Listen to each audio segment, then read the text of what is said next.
اس کتاب کا اتارا جانا اللہ کی طرف سے ہے جو غالب ہے، حکمت والا ہے۔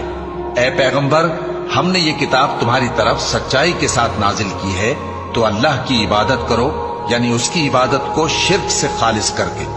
دیکھو، خالص عبادت اللہ ہی کے لیے زیبا ہے، اور جن لوگوں نے اس کے سوا اور دوست بنائے ہیں وہ کہتے ہیں کہ ہم ان کو اس لیے پوچھتے ہیں کہ وہ ہم کو اللہ کا مقرب بنا دے۔